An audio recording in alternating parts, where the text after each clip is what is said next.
Buenas noches, jóvenes. Encantada de estar nuevamente con ustedes. Hoy vamos a desarrollar la perspectiva cognitiva del aprendizaje, prosiguiendo con la unidad número 2. Y aquí tenemos entonces los contenidos que vamos a ir tocando. Perspectiva cognitiva considera que el aprendizaje es un proceso activo en el cual los aprendices, en vez de simplemente recibir el conocimiento, buscan información nueva para resolver problemas y reorganizar lo que ya conoce para lograr otros conocimientos, la consolidación de lo aprendido a un nivel superior de aprendizaje.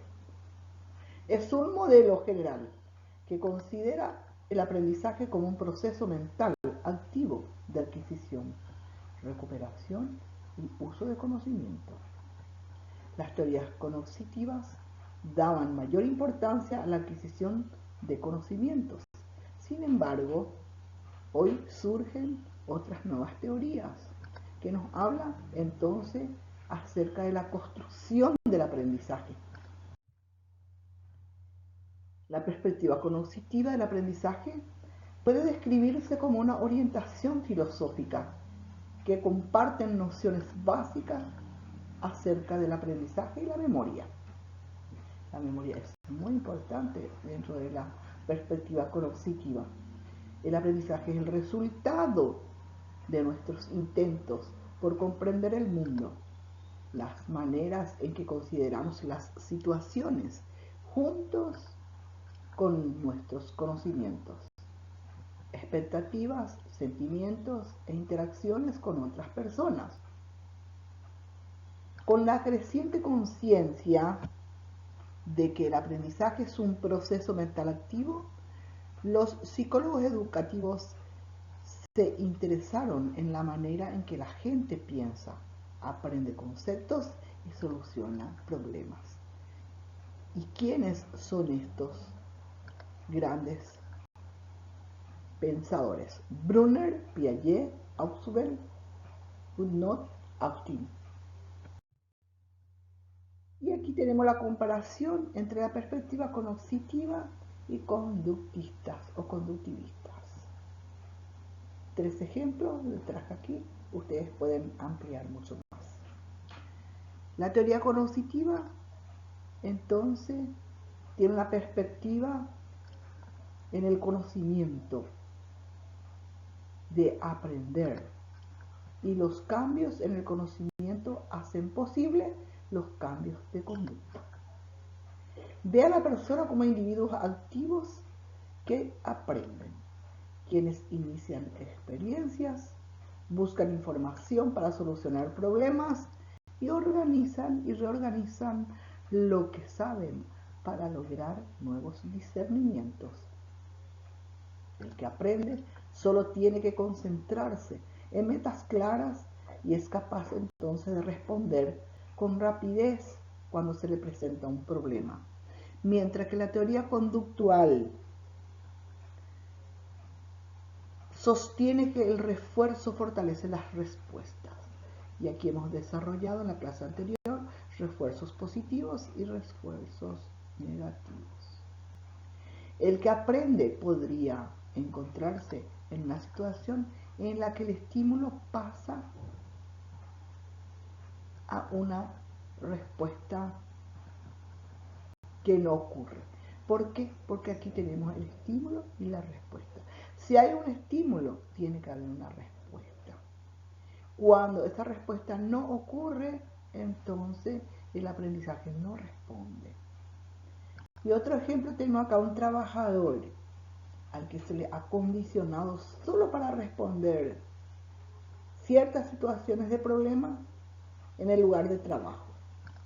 De repente sucede otro problema y él no va a poder resolver, no va a saber cómo resolver, no va a ser capaz.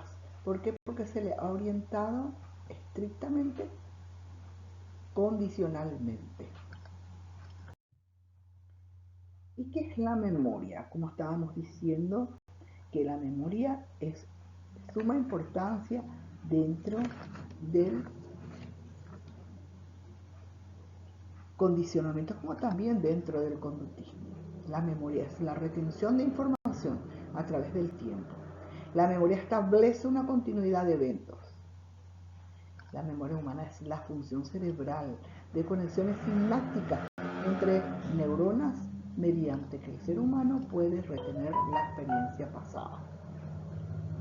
Muchas veces decimos, vamos a estudiar de memoria. Vamos a estudiar de memoria. Sin la memoria no puede haber almacenamiento de conocimiento. Pero la memoria debe ser comprensiva, no la memoria mecánica, repetir por repetir como un loro lo que se escucha, sino se tiene que comprender. Para que esa memoria funcione, los niños deben incorporar ¿qué cosa? La codificación, el almacenamiento y la recuperación. ¿Qué viene a ser la codificación? Viene a ser la información que se lleva en la memoria. Ahí se codifica. El almacenamiento viene a ser la retención de esa información a través del tiempo. Y la recuperación es tomar esa información almacenada en un momento de necesidad. El modelo de la memoria de procesamiento de datos, proceso de control ejecutivo. La memoria sensorial, estamos hablando de una memoria de sentido, de los sentidos. Viene a ser entonces la percepción, cómo yo percibo las cosas. Esa percepción va a una memoria a corto plazo. Aprender a guardar tiene que ser para que pueda haber una memoria a largo plazo. Está la memoria de trabajo. Y esa memoria de trabajo es recuperar los recuerdos activos. ¿Cómo? Estuvimos hablando de memoria a largo plazo. A largo plazo se guarda la memoria y se recupera cuando se necesita. Eso es cuando se ha aprendido bien. Si aprendiste bien, pues bien vas a llevar a una memoria a largo plazo tu aprendizaje. Y cuando leíste cortito, leer por leer, solamente para el examen, después de 2 días, uno ya olvida, es temporal. Entonces la memoria. Tipos de memoria. Según los tipos de memoria puede ser entonces de almacenamiento sensorial, de almacenamiento a corto plazo, de almacenamiento a largo plazo. Esto ustedes ya saben, ya han desarrollado. Yo lo traigo así a modo de recuerdo, a modo de recordar de nuevo nada más.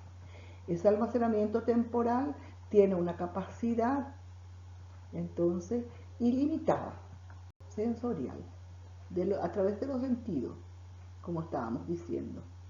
Tiene una persistencia temporal escasa. Es un poco, un rato. Y tiene un formato precategorial. Te categoriza. Y una función de almacenar rápidamente toda la información posible. Pero el almacenamiento a corto plazo también tiene una capacidad limitada. Tiene la persistencia temporal, tiene una duración limitada, corto plazo. El formato codificado, sí, y tiene una función de retención corta. Procesamiento de información cortita. Y el almacenamiento a largo plazo, esto sí es importante para nosotros. Tiene una capacidad cuasi limitada. Persistencia temporal es indefinida. ¿Por qué? Porque tiene también un formato codificado, propiedades semánticas y otros tipos de información. Y la función es retentiva, se retiene y es práctica. Entonces, nosotros debemos de aprender nuestra lección para un almacenamiento a largo plazo. No debemos de estar quedándonos a ese corto plazo, recordar por recordar, estudiar para el examen y dejar, porque pronto vamos a olvidarnos. El procesamiento de la información, ¿cómo se hace? En el enfoque del procesamiento de la información, enfatiza el hecho que los niños manipulan la información, la monitorean y elaboran estrategias al respecto. Algunos enfoques del procesamiento de la información se apoyan en el constructivismo que otros. Los enfoques de tendencia constructivistas ven al maestro como guías cognitivos para las tareas académicas y a los niños como aprendices, que trata de darle sentido a estas tareas. La característica del enfoque es el pensamiento, el mecanismo de cambio y automodificación. Niveles de procesamiento. Establece que el procesamiento de la memoria ocurre en un continuo que va de lo superficial a lo profundo y produce una mejor memoria. Los rasgos sensoriales o físicos de los estímulos son analizados primero en un nivel superficial. En el nivel más profundo se procesa la información semánticamente, es decir, en términos de sus significados. La memoria, entonces, es un elemento primordial dentro de esta teoría cognitiva. Pero dentro de esto encontramos también el pensamiento. ¿Y qué es el pensamiento? El pensamiento significa manipular y transformar la información en la memoria. Se piensa para formar conceptos, razonar, pensar críticamente y resolver problemas. Y hay tipos de pensamiento. Está el pensamiento creativo, que procede de la palabra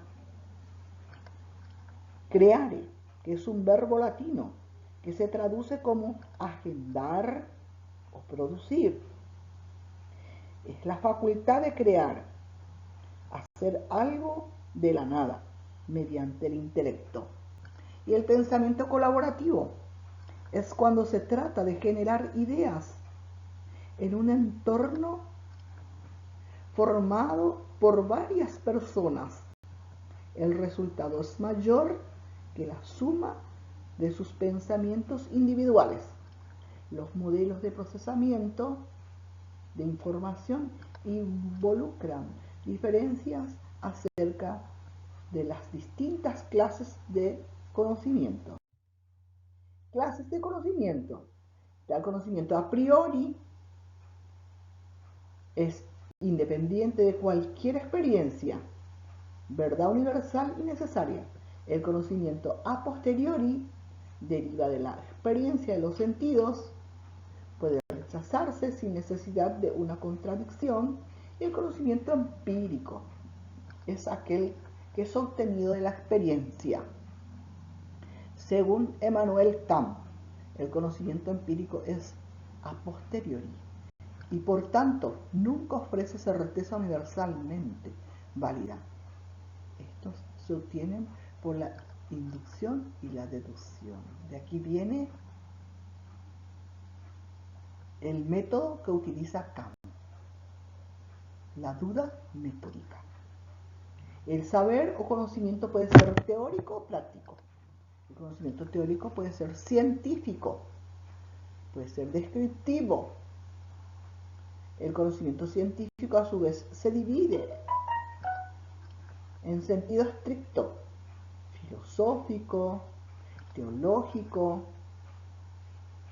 El conocimiento práctico que se divide en arte y técnica, atendiendo a su belleza. Esquemas sobre el conocimiento desde el punto de vista de las ciencias de la información, cómo se genera y cómo se aplica. El conocimiento se procesa, tiene un procesamiento y tiene también una decisión. El procesamiento de datos Ese procesamiento de datos da una información. Esa información da una decisión y la decisión produce un resultado.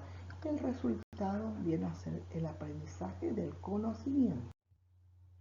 Importancia del conocimiento en el aprendizaje. El modelo cognoscitivo sugiere que uno de los elementos más importantes en el proceso de aprendizaje es que el individuo aporta algo a las nuevas situaciones de aprendizaje. Es como un andamio que soporta la construcción de todo aprendizaje futuro. Y tenemos las clases de conocimiento. Conocimiento general, conocimiento de dominio específico, conocimiento declarativo, el saber qué, el conocimiento procedural, el saber cómo hacer, y el conocimiento condicional, que es saber cuándo y por qué. Estrategias para la enseñanza de conceptos. Depende en gran medida del análisis de los atributos de definición para enseñar conceptos. Se necesita tener 4 componentes: el nombre del concepto, una definición, atributos relevantes y atributos irrelevantes. Para comprender un concepto es útil usar representaciones visuales, ya sea dibujos, modelos, diagramas, ilustraciones. Una ilustración, un dibujo, un modelo puede ayudar al estudiante a comprender mejor el tema. Estrategias para solución de problemas. Cuando voy a solucionar un problema, ¿cómo debo hacer? Se define como la formulación de nuevas respuestas. Se van más allá de la aplicación simple de reglas aprendidas previamente para crear una solución. La solución de problemas es lo que sucede cuando la rutina o las respuestas automáticas no se adaptan a la situación actual. La mayor parte del aprendizaje humano implica solución de problemas. Estrategia general para la solución de problemas. Identificar el problema, después se tiene que definir y representar el problema, explorar las estrategias posibles, actuar en base a la estrategia y evaluar los efectos. La creatividad humana. ¿Qué es la creatividad humana? Idea. Representación mental de una realidad, un objeto o algo similar. Pensamiento expresado con palabras. Puede ser una opinión, puede ser un juicio, puede ser una idea que se tiene sobre algo, atendiendo los aspectos, atendiendo la cualidad, colocando un título. La creatividad es la capacidad de crear, de producir cosas nuevas y valiosas. Es la capacidad de un cerebro para llegar a conclusiones nuevas y resolver problemas en forma original. Hay que enseñar la creatividad a los alumnos. La forma de pensar, la capacidad de pensar fuera de la caja, esto hay que practicar con los alumnos. ¿Cómo vamos a practicar? Creando ideas, dijimos, haciendo representaciones mentales, buscando una opinión, buscando un juicio. Los recursos que voy a utilizar son los conocimientos, las experiencias y el acceso a la información también. Y la motivación interna, esta es muy importante para toda creatividad humana. La necesidad, la pasión, la energía por crear. Eso es muy importante para desarrollar la creatividad de los alumnos. Desarrollo del pensamiento en las aulas. ¿Cómo voy a desarrollar? Aquí tenemos una representación de dibujos, de niños. Entonces, ¿cómo voy a desarrollar el pensamiento en el aula? ¿Qué voy a utilizar? ¿Cómo voy a hacer el proceso de desarrollo? Muy bien. Es siempre interesante crear en los niños entonces la imaginación, la fantasía, la lectura, y aquellos entonces son auxiliares o elementos o herramientas muy importantes para crear pensamientos creativos, originales en los alumnos. Muchas gracias. Hasta aquí fue nuestra clase y aquí les dejo el texto utilizado en esta clase, el libro de Santroc, Juan, John y la de Anita Wolford. Y tienen también en la web para poder buscar los trabajos o las tareas que voy a dejar al pie de esta clase. Muchas gracias y buenas noches.